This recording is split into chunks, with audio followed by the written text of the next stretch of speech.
Kinshasa, ibu kota Republik Demokratik Kongo atau RDK, adalah salah satu kota terbesar di Afrika dengan populasi yang mendekati 17 juta jiwa. Terletak di tepi Sungai Kongo, kota ini dulunya dianggap memiliki potensi ekonomi yang besar, terutama karena letaknya yang strategis dan kekayaan sumber daya alam yang melimpah di sekitarnya. Namun, berbagai faktor telah menyebabkan Kinshasa menjadi salah satu kota termiskin di dunia. Jadi guys, kota yang dulunya memiliki potensi ekonomi besar, sekarang menjadi turun dan menjadi rendah karena beberapa faktor.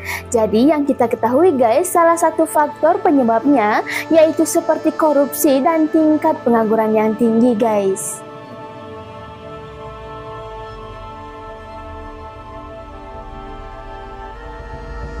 Meskipun RDK memiliki sumber daya alam seperti mineral berharga, termasuk kobalt, tembaga, dan berlian, mayoritas penduduk Kinshasa hidup di bawah garis kemiskinan. Sebagian besar masyarakat bekerja di sektor informal, dengan pekerjaan yang tidak tetap dan pendapatan yang sangat rendah. Sebagian besar penduduk tidak memiliki akses ke layanan dasar yang layak, termasuk air bersih, sanitasi, dan listrik. Hal ini diperparah oleh tingginya angka pengangguran, terutama di kalangan pemuda. Nah, jadi cukup jelas ya teman-teman, yang menyebabkan negara ini menjadi miskin adalah faktor yang sangat berpengaruh adalah pengangguran yang cukup tinggi guys.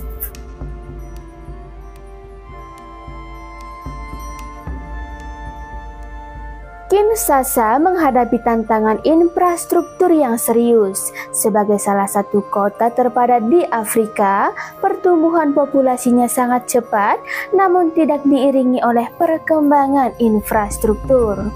Banyak jalan yang rusak atau bahkan tidak diaspal, fasilitas umum minim, dan transportasi publik sangat terbatas. Keterbatasan ini menyebabkan mobilitas masyarakat terganggu, memperburuk kondisi perekonomian, dan menyulitkan akses ke layanan kesehatan serta pendidikan.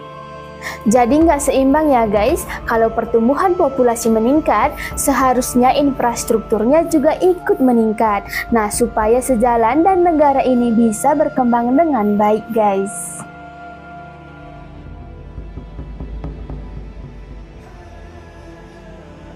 Tingkat kesehatan di Kinshasa berada pada kondisi yang sangat rendah. Banyak penduduk yang tidak memiliki akses ke layanan kesehatan yang memadai. Klinik dan rumah sakit seringkali kekurangan obat-obatan, alat medis, dan tenaga profesional. Penyakit seperti malaria, kolera, dan infeksi pernapasan sangat umum terjadi di Kinshasa, terutama di kawasan pemukiman padat yang kondisi sanitasinya sangat buruk. Selain itu, gizi buruk dan tingkat kematian bayi yang tinggi masih menjadi masalah yang serius.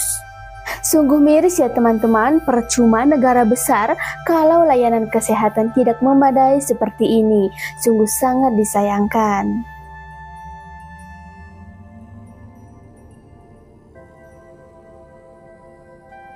Sistem pendidikan di Kinshasa mengalami banyak tantangan, seperti kurangnya fasilitas sekolah yang memadai, kekurangan tenaga pengajar, dan ketidakmampuan sebagian besar keluarga untuk membiayai pendidikan anak-anak mereka. Banyak anak di Kinshasa yang terpaksa putus sekolah dan tidak bisa melanjutkan ke jenjang yang lebih tinggi karena masalah ekonomi. Hal ini berdampak jangka panjang, membatasi kesempatan untuk memperoleh pekerjaan yang lebih baik dan memperburuk siklus kemiskinan. Kalau di negara kita, hal seperti ini masih bisa diatasi ya guys, dengan banyaknya beasiswa yang ada di negara kita. Jadi yang kurang mampu pun bisa sekolah tinggi. Namun beda guys, kalau di negara mereka, jangankan mau sekolah, untuk tenaga pendidiknya aja sangat kurang ya guys.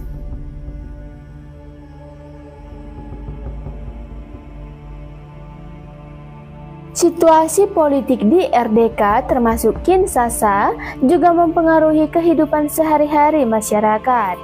Ketidakstabilan politik dan konflik bersenjata di berbagai wilayah RDK menyebabkan banyak pengungsi yang datang ke Kinshasa, sehingga menambah beban pada infrastruktur dan layanan publik yang sudah minim. Selain itu, korupsi dan lemahnya pemerintahan memperburuk distribusi layanan publik, menghambat perkembangan ekonomi, dan mengakibatkan ketidakadilan sosial. Jadi teman-teman, secara keseluruhan, politik di Kinshasa merupakan cerminan dari kondisi sosial, ekonomi, dan sejarah yang kompleks di negara ini, guys.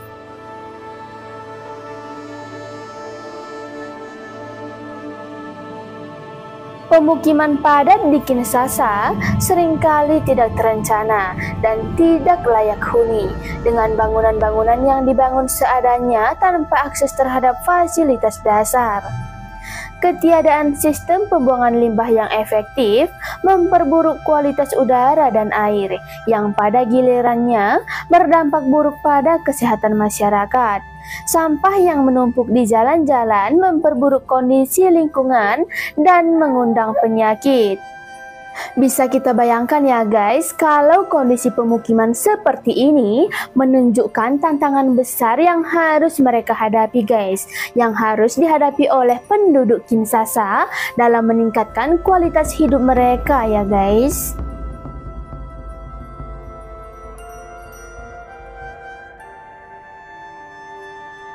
Meskipun tantangannya sangat besar, Kinshasa memiliki potensi untuk bangkit dengan pengelolaan yang tepat.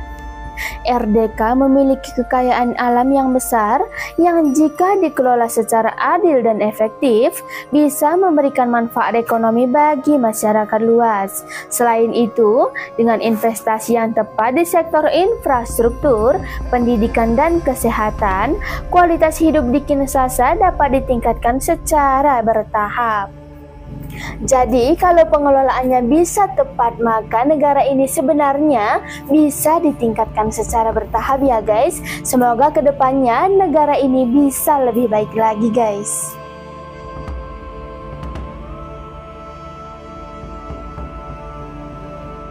Organisasi internasional, lembaga swadaya masyarakat, dan beberapa negara donor telah membantu dalam berbagai program untuk mengurangi kemiskinan di Kinshasa.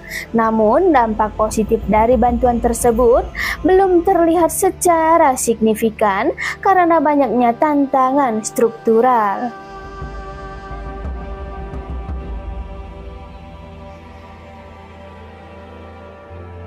Nah, itulah tadi seputar kota Kinshasa yang dikenal dengan kota paling miskin di dunia. Bagaimana menurutmu guys? Apakah kamu tertarik untuk berkunjung ke sana? Tulis pendapatmu di kolom komentar ya. Sekian dulu video kali ini ya. Sampai bertemu di video selanjutnya. Dadah!